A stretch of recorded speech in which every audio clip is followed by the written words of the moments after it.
नमस्कार दोस्तों, पिछले कुछ महीनों में इजराइल बहुत ज्यादा चर्चा में रहा है। कभी इजराइल का विवाद हमास के साथ, कभी हिजबुल्लाह के साथ, तो कभी ईरान के साथ देखने को मिला है।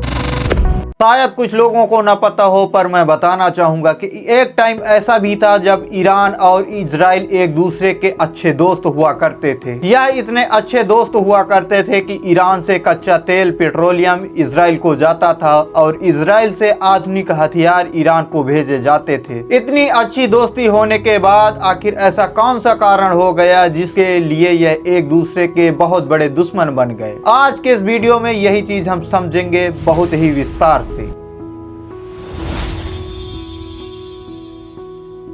साल 1948 में इजराइल राष्ट्र की स्थापना होती है और डेविड बेन गुरियन देश के पहले प्रधानमंत्री बनते हैं। जल्द ही अमेरिका इजराइल को नए राष्ट्र की मान्यता दे देता है। उस समय अमेरिका के राष्ट्रपति हैरी एस ट्रूमैन थे। इसके बाद 1949 में तुर्की ने भी इजराइल को नए राष्ट्र की मान्यता दे दी। इसके तुरंत बाद ईरान ने भी इजराइल को नए राष्ट्र की मान्यता दे दी, जो कि आज बहुत बड़े दुश्मन देश हैं। तुर्की के बाद ईरान इजराइल को मान्यता देने वाला दूसरा इस्लामिक देश था। उस समय ईरान और इजराइल के रिश्ते बहुत ही अच्छे थे। इनके बीच उस समय तक कोई भी दुश्मनी नहीं थी। यहाँ तक कि जब इराक के शासक सद्दाम हुसैन ने ईरान पर आक्रमण किया, तब इजराइल ने आधुनिक हथियार ईरान को भेंट में दिए। इस समय तक दोनों के बीच कोई भी तनाव नहीं था और वह एक दूसरे के सहयोगी मित्र माने जाते थे। ईरान भी उस समय कच्चा तेल इजराइल को देता था। इस तरह इजराइल और ईरान के बीच अच्छे तालमेल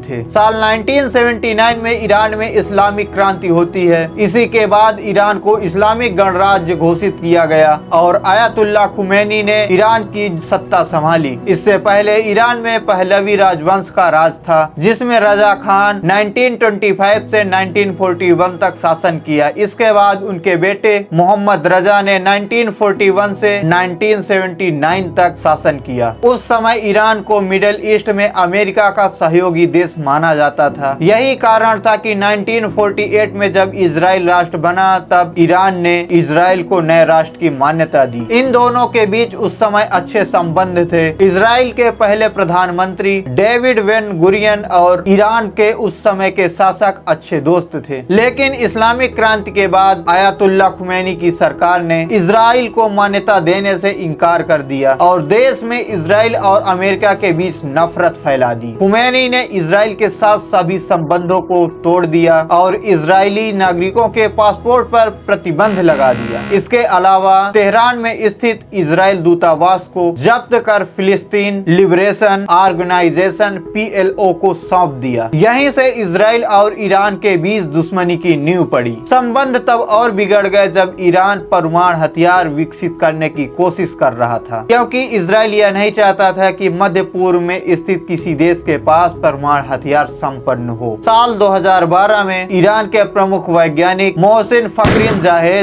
की हत्या कर दी जाती है। ईरान ने इस हत्या का आरोप इजराइल की खुफिया एजेंसी मोसाद पर लगाया। इसके अलावा दोनों देशों के बीच दुश्मनी क्षेत्रीय वर्चस्व को लेकर भी थी। सऊदी अरब की ताकत पहले से ही ज्यादा मजबूत थी और ऐसे में ईरान अपना प्रभाव बढ़ाने के लिए इजराइल के खिलाफ दुश्मनी और ज्यादा गहरी कर ली। ईरान पूरी दुनिया को यह संदेश देना चाहता था कि वह मुसलमानों का सबसे बड़ा हितैषी देश है। इसी उद्देश्य से उसने हमास, हिजबुल्लाह और हुती विद्रोहियों का समर्थन करना शुरू किया, जिससे ईरान और इजराइल की दुश्मनी और ज्यादा बढ़ती ही गई। वैसे भी इजराइल का हमास और हिजबुल्लाह से आतंकवादी संगठन को लेकर विवाद व लड़ाइयाँ होती रहती हैं। इसके अलावा इन दोनों के दुश्मनी का एक और भी कारण है। वह कारण पश्चिमी देश व अमेरिका है। अमेरिका का इजराइल के साथ अच्छा संबंध रहा है, जबकि ईरान पश्चिमी देश व अमेरिका का विरोधी देश माना जाता है। ऐसा माना जाता है कि 1979 की क्रांति के बाद ईरान और इजराइल की दुश्मनी में अमेरिका की बहुत बड़ी भूमिका रही है, क्योंकि अमेरिका और इजराइल का एक गहरा संबंध रहा है, जबकि ईरान अमेरिका को एक शैतान देश मानता है। इन दोनों के दुश्मनी में अमेरिका का भी बड़ा योग रहा है। यह भी एक कारण माना जाता है। आपको कौन सा कारण परफेक्ट लगता है, आप अपने विचार कमेंट में जरूर लिखें। आपके हिसाब से इन फ्यूचर में इन दोनों की दोस्ती पुनः हो सकती है या इनकी दोस्ती कभी भी नहीं होगी? क्या आपको लगता है इनकी दोस्ती होनी चाहिए? क्या आपको लगता है कि इनके बीच की लड़ाइयाँ देश और दुनिया के लिए नुकसानदायक हैं, इनको रुकना चाहिए? आप अपने विचार कमेंट में जरूर लिखें। हम आपसे मिलेंगे अगले रोचक और नॉलेज भरे वीडियो में। तब तक के लिए जय हिंद दोस्तों।